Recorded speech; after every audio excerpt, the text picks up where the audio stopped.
Halo teman-teman, ketemu lagi dengan saya di channel ini, Ojol Mah Bebas. Bagaimana kabar kalian?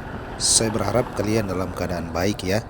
Nah, di video kali ini saya akan share kepada kalian semua tentang hal-hal yang perlu kita hindari ya, seperti penipuan atau orderan-orderan fiktif di Grab.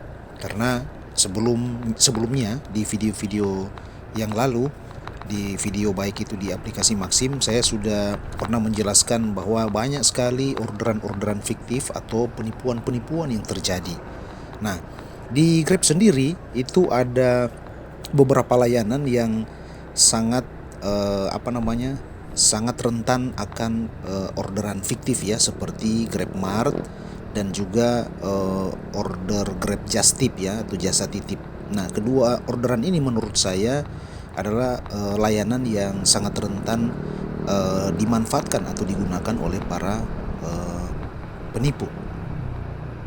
Kalaupun dari teman-teman pernah mengalami penipuan atau mendapatkan orderan fiktif di aplikasi Grab, kalian bisa komen di kolom komentar untuk memberikan pengalaman kalian supaya teman-teman yang lain juga bisa belajar ya.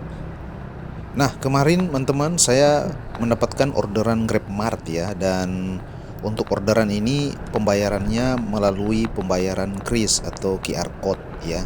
Nah, jadi pembayaran kris ini atau QR code ini sebenarnya sama saja dengan pembayaran tunai, cuma bedanya dia hanya eh, pelanggan hanya membayar lewat scan barcode ya. Beda dengan pembayaran non tunai atau pembayaran OVO. Nah, ini dia orderannya, eh, GrabMart ya. Jadi sesuai yang kalian lihat pesanannya seperti ini ya. Jadi pesanannya ini mirip-mirip seperti di aplikasi Maxim ya. Biasanya kalau orderan fiktif, biasanya penipu itu istilahnya ini sudah familiar, mungkin buat kalian para driver Maxim sudah sangat familiar. Jadi saya sangat berhati-hati ketika menerima orderan ini kemarin. Nah, apa yang perlu kita lakukan ketika kita mendapatkan orderan ini? Ya, jadi saya akan share pengalaman saya ketika saya mendapatkan orderan ini kemarin ya. Yang pertama, kita harus memperhatikan dulu pelanggannya. Nah, karena kita ini berada di daerah ya, bukan di seperti di daerah Jakarta atau di daerah Pulau Jawa. Kita di sini punya perbedaan sedikit bahasa dan dialek. Jadi hal yang pertama yang saya lakukan adalah memastikan dulu pelanggannya ini apakah benar-benar dia berada di Manado, tinggal di Manado atau tidak. Jadi yang saya lakukan adalah yang pertama, saya menghubungi pelanggan ya, teman-teman. Jadi kita harus menghubungi pelanggan. Ini dimaksudkan supaya kita bisa mengetahui dari cara bicaranya, bahasanya atau dialeknya. Kebanyakan buat saya, pengalaman saya ketika kita menelpon dan mengkonfirmasi kepada pelanggan, dan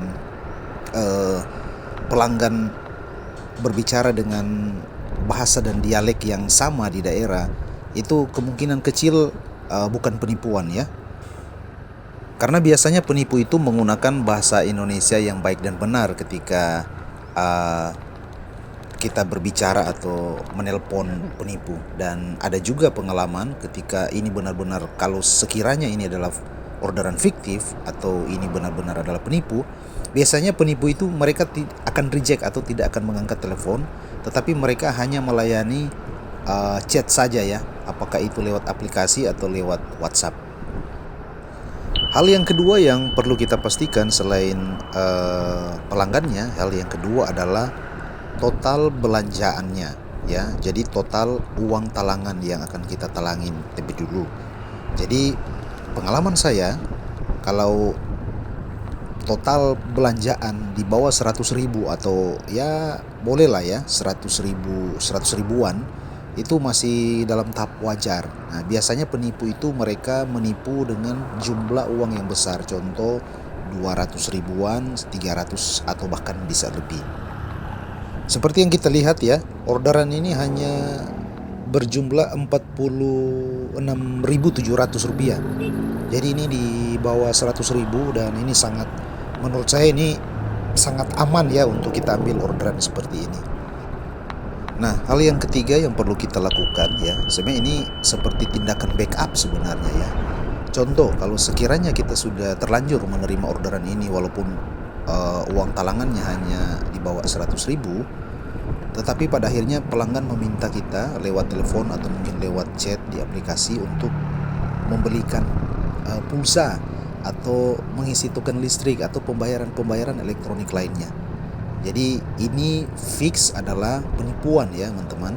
Jadi kalian jangan terpengaruh, kalian lebih baik jangan melakukan itu supaya tidak terjadi kerugian yang begitu besar. Karena ya namanya penipu, ada banyak cara yang mereka lakukan untuk bisa mendapatkan target atau korban ya.